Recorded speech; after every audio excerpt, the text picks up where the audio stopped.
नमस्कार श्रोते हो, मी अर्चना रवींद्र शिर्के माऊली कथाकथनमध्ये तुमचं पुन्हा एकदा स्वागत करते. आपण ऐकत आहोत राधा, लेखक समर. श्रीकृष्ण आणि राधा वृंदावनातील रासमंडपात आनंदाने नृत्य करत होते. तेव्हा त्यांच्या नात्याचं भवितव्य मात्र मथुरेत लिहिलं जात होतं. ज्या कंसाने श्रीकृष्णाची हत्या करण्यासाठी अनेक राक्षसांना गोकुळ वृंदावनाच्या प्रदेशात पाठवलं, तो कंस अतिशय भयभीत झाला होता. श्रीकृष्ण हाच आपला काळ आहे हे त्याला माहीत झालं होतं. कंसाला भयावह स्वप्न दिसू लागली होती. तो अतिशय चिंताग्रस्त झाला होता. भोजनातही त्याचा रस कमी झाला होता. आता आपला मृत्यू होणारच आहे असं मानल्यामुळे त्याचं कोणत्याही कामात लक्ष लागलं नव्हतं. एके दिवशी त्याने त्याच्या मित्रांना, कुटुंबियांना आणि राज्यातील बुद्धिवंतांना राजसभेत बोलावले. त्यापैकी कुणाला या समस्येचा उपाय माहीत असेल अशी अंतिम आशा त्याच्या मनात होती. कंस म्हणाला, मी काल एक अतिशय वाईट स्वप्न पाहिलं. या सभेत सर्व विद्वान आणि नातेवाईकच उपस्थित असल्याने मी मुक्तपणे ते स्वप्न तुम्हाला सांगतो. प्रथमतः मला असं दिसलं की या नगरात एक वृद्ध स्त्री नाचत आहे. तिने लाल फुलांची माळ परिधान केली, अंगाला लाल चंदन लावलं आहे आणि लाल वस्त्र परिधान केलं आहे. ती अकस्मात रडायला लागली. रडताना तिची मुद्रा भयावहच वाटली. त्यानंतर अजून एक महिला दिसली, जिने काळ्या रंगाचं वस्त्र परिधान केलंय. ती एखाद्या विधवेसारखी वाटत होती. तिचे केस मोकळे होते आणि नाक कापलेलं होतं. तिच्या मनात मला आलिंगन देण्याची कामना होती. त्यानंतर मी माझ्या कवटीवर आणि छातीवर काळ्या रंगाची फळं पडताना पाहिली. एक अस्वच्छ विकृत देह आणि कोरडे केस असलेला म्लेच्छ मला दागिने बनवण्यास उद्युक्त करत होता. मी हे देखील पाहिलं की एक ब्राह्मण अत्यंत क्रोधाने मला शाप देत होता आणि त्याने मला रक्तचंदनाने माखलेली एक माळ दिली. कंसाच्या कपाळावर घामाच्या धारा वाहत होत्या. तितकं बोलून तो थांबला. त्याच्या चेहऱ्यावर भय स्पष्टपणे दिसत होता. पुरोहित म्हणाले, महाराज, हे सर्व अशुभ संकेत आहेत. आपण शीघ्रातिशीघ्र उपाय शोधायला हवा. पुरोहितजी, मी अजून माझं कथन पूर्ण केलेलंच नाही. याहून भयावह अशुभ संकेत मला स्वप्नात दिसत आहे. या मथुरेत सतत अंगार, राख आणि रक्तांचा वर्षाव होत असल्याचंही मला दिसलं. स्वप्नात वानर, कावळे, कुत्रे, अस्वल आणि गाढवांसारखे प्राणी घाबरून मोठ्या आवाजात ओरडत होते. माझ्या राजभवनातून एक सती स्त्री पिवळ्या रंगाचं वस्त्र आणि रत्नजडित माळ परिधान करून बाहेर पडली. कंसाला मृत्यूभयाने पूर्णतः वेढलं आहे हे सर्वांनाच जाणवत होतं. तो आजन्म कौर्य, राक्षसी वासना आणि लोभ या भावनांना महत्त्व देत जगला होता. आता मृत्यूचे विचार मनात येताच त्याला त्या सर्व निर्दोष स्त्रिया मुक्त होताना दिसत होत्या. मात्र आपल्या मृत्यूनंतर या सर्व विधवा आणि त्यांच्या राजभवनातून मुक्त होतील हा विचार त्याला दूर ठेवायचा होता. आप्तजनांपैकी कुणी स्वप्नाचा तसा अर्थ लावला नाही, तर आपला विचार आपोआपच चुकीचा ठरेल असं त्याला वाटत होतं. त्यामुळे त्याने सर्वांना चर्चेसाठी आमंत्रित केलं होतं. कंस पुढे म्हणाला, ती सतीही माझ्यावर क्रोधित झाली आणि मला शाप देऊन निघून गेली. त्यानंतर पाहिलेलं स्वप्न अधिकच बिभत्स होतं. काही माणसं हातात फास घेऊन मथुरेत प्रवेश करत आहेत असं मला दिसलं. त्यात सर्वांचा चेहरा उग्र आणि रागाने लाल झालेला दिसत होता. एक नग्न स्त्री हसत नाचताना दिसत होती. जणू ती माझ्या मृत्यूमुळे आनंदित झाली असावी. या स्वप्नांमुळेच वारंवार मला जाग येत होती. प्रत्येक रात्री हे असंच घडत आहे. आज पहाटेचंच स्वप्न आहे का? काही स्त्रिया विझलेले निखारे घेऊन जात आहेत असं मला दिसलं. त्याही विवस्त्र होत्या आणि अंगाला राख लावून हसत होत्या. त्या सगळ्या माझ्याकडेच पाहून हसत होत्या. मला स्वप्नात उल्का, भूकंप, वादळ, महापूर अशा भयानक घटनाही दिसतात. मला उपाय सांगा. काही करून या स्वप्नांपासून मला कसं मुक्त होता येईल तेही सांगा. या स्वप्नांचा अर्थ काय आहे हे मी जाणतो. भविष्यातलं संकट कसं टाळता येईल हेही सांगा. कंस प्रथमच इतका हतबल दिसत होता. क्रौर्याचा आणि राक्षसी महत्वाकांक्षेचा अंत असाच होतो असं बुद्धिमान पंडित मनोमन म्हणत होते. कंसाचं कथन ऐकून राजसभा स्तब्ध झाली होती. सर्वच निशब्द होते. कुणीच काही बोलत नाही हे पाहून कंस अधिकच बिथरला. हे काय, तुम्ही काहीच बोलत नाही? माझा प्राण वाचावा असं तुम्हाला वाटत नाही? कंसाचा तो प्रश्न ऐकूनही सर्व निशब्दच राहिले. कंसाच्या सर्व पत्नी तोंडावर हात ठेवून हुंदका दाबत होत्या. कंसाच्या विनाशाची वेळ लवकरच येणार आहे याची सर्वांना खात्री झाली. वस्तुतः कंसाला सहकार्य करावं असं मोजक्या व्यक्तींनाच वाटत होतं. मथुरेचे राजपुरोहित सात्यक हे अशा मोजक्या व्यक्तींपैकी एक होते.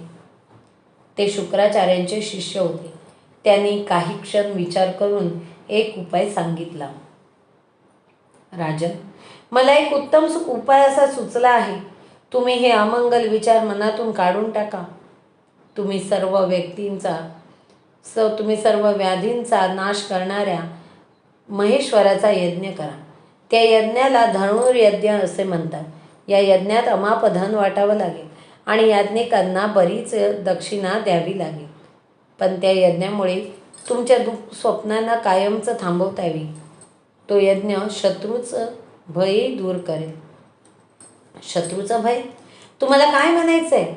पुरोहित, मी शत्रूला घाबरतो? कंसाने अवसान आणलं आणि स्वतःची प्रतिष्ठा टिकवण्यासाठी तो पुरोहितावर रागावला. तसं नव्हे महाराज, क्षमा करा, चूक झाली. त्या यज्ञामुळे अमंगल विचार दूर होतील असं मला म्हणायचं होतं. तो यज्ञ पूर्ण झाल्यानंतर स्वतः भगवान शंकर प्रकट होतात आणि वरदान देतात.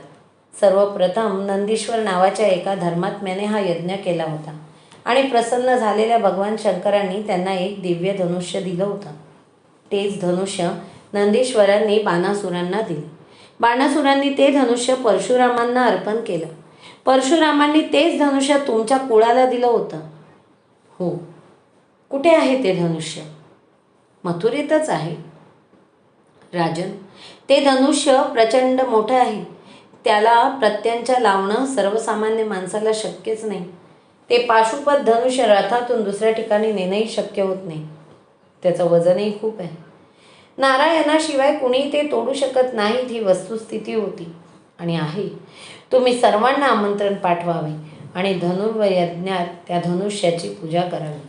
आणि पुरोहितजी, हे आधी का सांगितलं नाही? माझ्या समस्येचा उपाय माझ्याच नगरात होता. हे तुम्ही पूर्वीच सांगितलं असतं तर ही वेळ आली नसती. क्षमा करा महाराज, तुमच्या कुळाचा इतिहास विचारात घेतल्यावर मला आज हा उपाय सुचला. आजवर मी उत्तम वैद्य शोधत फिरत होतो. मात्र या समस्येवर वैद्य नव्हे तर स्वतः भगवान शंकरच उपाय सांगतील, अर्थात वर देतील. उत्तम. मुहूर्त पाहून त्वरित यज्ञाची तयारी सुरू करा. कंसाने या आज्ञा दिली. मात्र महाराज, कंसाला हे एक खोच कशी सांगावी याचा विचार पुरोहित करत होते. काय झालं? असे का संकोचता आहात? एक धोका आहे. धोका? कशाचा? या यज्ञात ते धनुष्य तुटल्यास यजमानाचा मृत्यू होतो असं म्हटलं जातं. त्यामुळे ते धनुष्य तुटू नये याबाबत पूर्ण दक्षता बाळगायला हवी. प्राचीन काळी भगवान शंकरांनी याच धनुष्याद्वारे त्रिपुरासुराचा वध केला होता. ते धनुष्य तुटलं तर तुम्हाला वर कोण देणार? शिवाय अनर्थ होईल तो वेगळाच. पुरोहित म्हणाले, नारायणाशिवाय इतर कुणीही हे धनुष्य तोडू शकणार नाही असं तुम्हीच म्हणालात ना? महाराज, नारायणांचाच अवतार वृंदावनात आहे ही बाब स्वतःहूनच कंसाच्या लक्षात यावी म्हणून पुरोहित पुढे काही बोलले नाहीत. असं तर माझ्या लक्षात आलं. मी इथे उपस्थित असणाऱ्या सर्वांना सांगू इच्छितो की माझा वध करणारा मुलगा, अर्थातच वसुदेवाचा पुत्र, वृंदावनात नंदाच्या घरी सुखाने वाढत आहे. त्या मुलाने माझे मंत्री, बंधू आणि पुतनालाही ठार मारलं. तो स्वतःचं शरीर इच्छेनुसार मोठं करतो असं म्हणतात. त्याने गोवर्धन पर्वत उचलला होता आणि इंद्राचाही पराभव केला होता. इंद्राला पराभूत करणं फारसं कठीण नसलं तरी इतक्या लहान मुलाने व्रजधारी इंद्राचं गर्वहरण करणं आश्चर्यकारकच आहे. तो विष्णूचा अवतार आहे असा सगळ्यांचा समज आहे. त्या कपटी मुलाला मारण्यासाठी काय करता येईल? मी प्रयत्न करून पाहिला पण यश आलं नाही.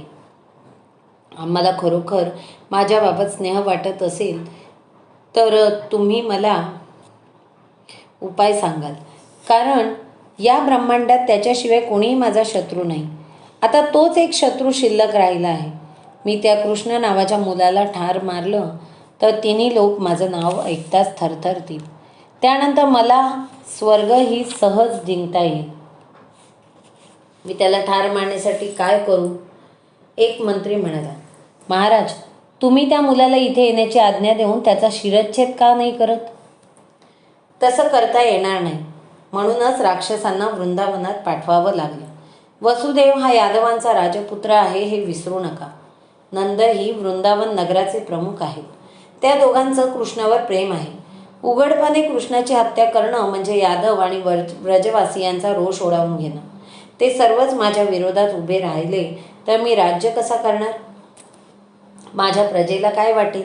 एका बालकाची हत्या करण्यासाठी आपल्या राजाला इतके कष्ट घ्यावे लागले. त्यापेक्षा तो वृंदावनातच एखाद्या राक्षसाद्वारे मारला गेला तर बरं होईल. पुरोहिताचं मत वेगळं होतं. राजन, आता हा विचार करता येणार नाही. गोष्ट हाताबाहेर जात आहे. त्याला मथुरेत बोलवावंच लागेल. कंसानेही विचार केला व तो म्हणाला, तेही खरंय. तुम्ही त्वरित नंद व्रजात जा. नंद, कृष्ण आणि रोहिणीच्या मुलाला इथे उपस्थित राहण्याची आज्ञा द्या. महाराजांची आज्ञा असेल तर एक सांगू? बोला.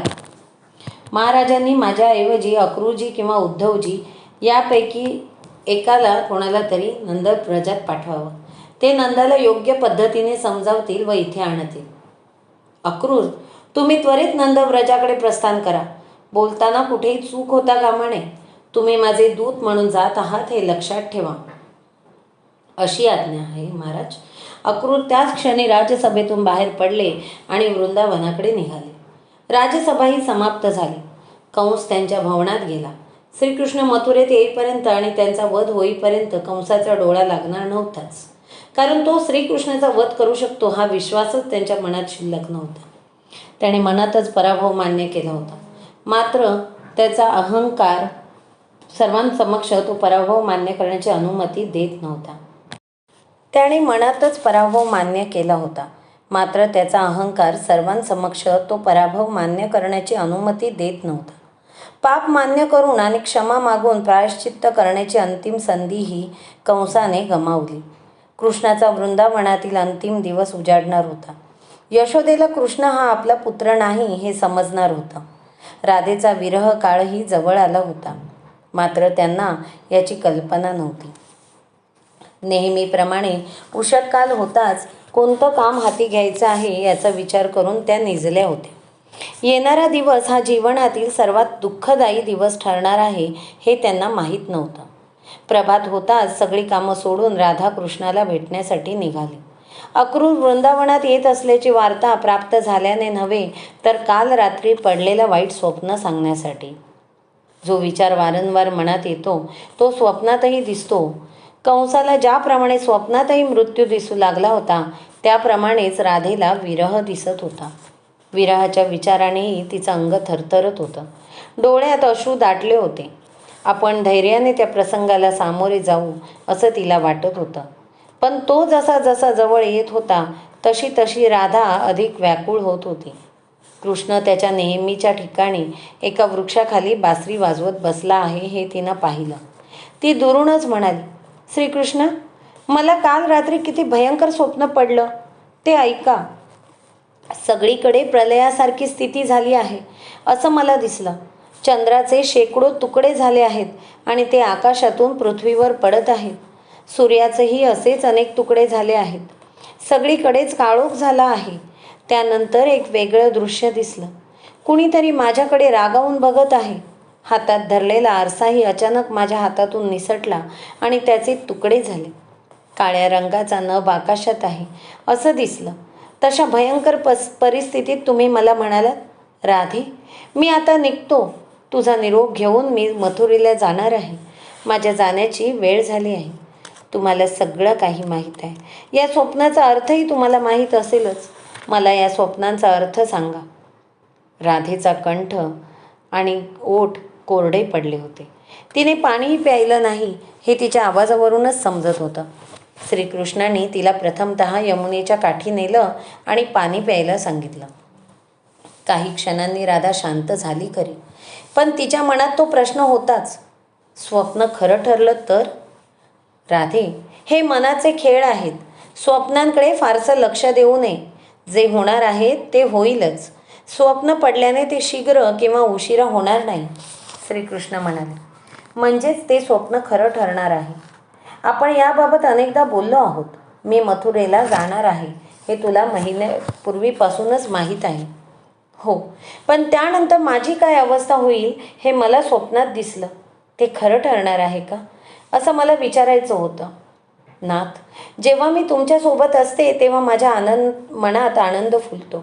तुमच्यामुळे माझ्या गालांवर स्मित दिसतं. तुमच्याशिवाय अंधकारच होणार आहे. माझं स्वप्न खरं ठरणार आहे. मला तुमची आणि तुमच्या प्रेमाची सवयच झाली आहे. त्याशिवाय मी कशी जगू? राधे, जीवन असंच असं. अनेक वर्ष दुःख सहन करून हा जन्म संपावा आणि पुन्हा आपल्याला गोलोकात जाता यावं, एवढीच इच्छा आपण व्यक्त करू शकतो. काळ हा सदैव निष्ठुरच वाटतो. आनंदी क्षण कधी दूर जातात हे कळतही नाही आणि दुःखाचे क्षण सरत नाहीत. याच चक्रात जीवन अडकतं.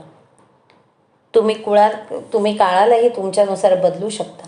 राधेने एका निरागस आशेपोटी उपाय सुचवून पाहिला, पण तो अवलंबनीय नव्हताच. काळ हा सृष्टीचा स्थायी नियम आहे. तो कदापि बदलता येणार नाही. अन्यथा या लीलेचा काय अर्थ राहील?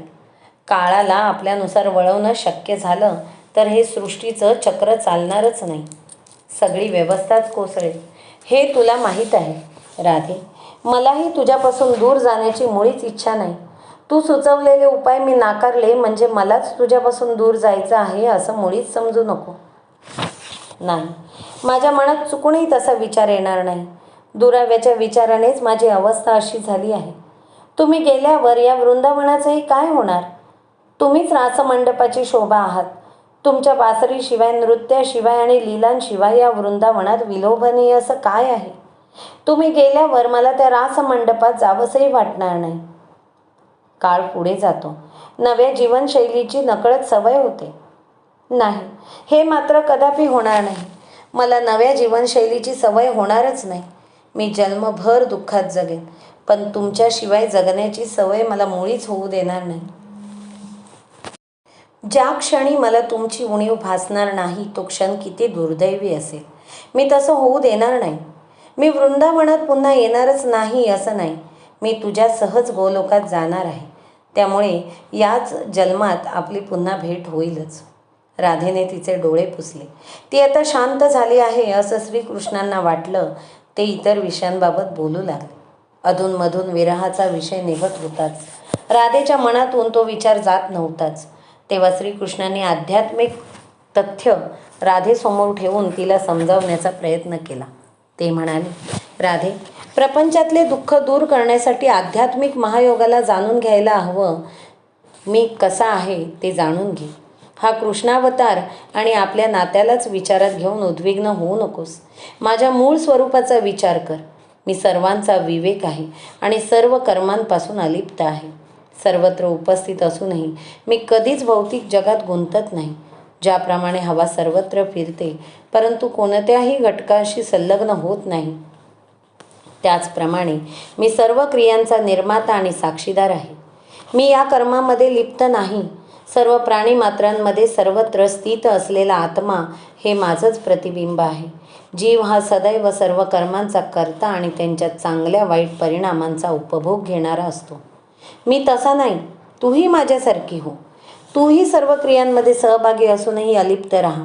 राधे, जगातील सर्व पदार्थ नाशवंत आहेत, पण आपलं स्वरूप वेगळं आहे.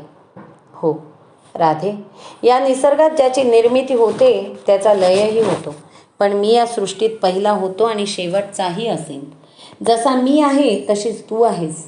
आपण वेगळे नाही, आपण एकच आहोत हे कधीही विसरू नकोस. तुला रासमंडपात जावंसं वाटणार नाही हे मी समजू शकतो. तू रासाची अधिष्ठाता देवता आहेस हे विसरू नको. त्यामुळे त्या रासमंडपात क्षणभर तरी रासरसाचा आनंद घे.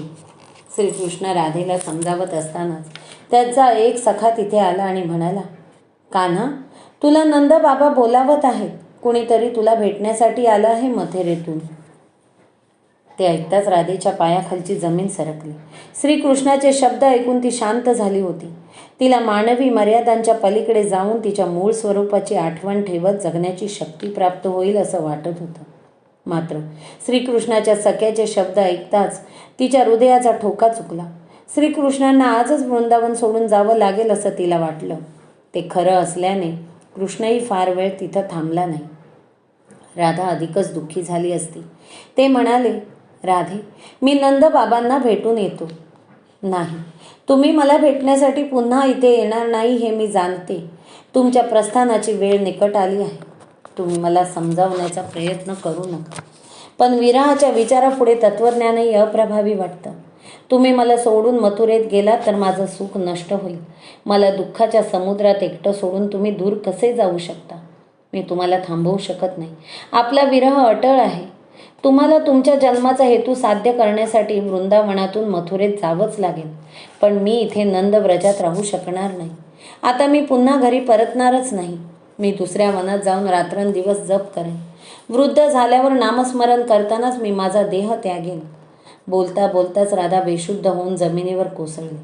श्रीकृष्णाने त्वरित तिला सावरलं आणि तिचं डोकं स्वतःच्या मांडीवर ठेवून ती शुद्धीवर येण्याची प्रतीक्षा श्रीकृष्ण करू लागले. राधेची अवस्था पाहून श्रीकृष्णही व्यथित झाले. त्या दिवशी ते व्रजात परतूच शकले नाही. ते राधेसोबतच राहिले. राधेची अशीच अवस्था होणार असेल तर तिला सोडून जावं का असा विचार त्यांच्या मनात येऊ लागला. काही क्षणानंतर राधेने डोळे उघडले. वस्त्रालंकारानं सावरत ती म्हणाली, नाथ, तुम्हाला नंदबाबांनी बोलावलं होतं. तुम्ही गेला नाहीत का? नाही, मी तुला या अवस्थेत सोडून कसा जाऊ शकतो?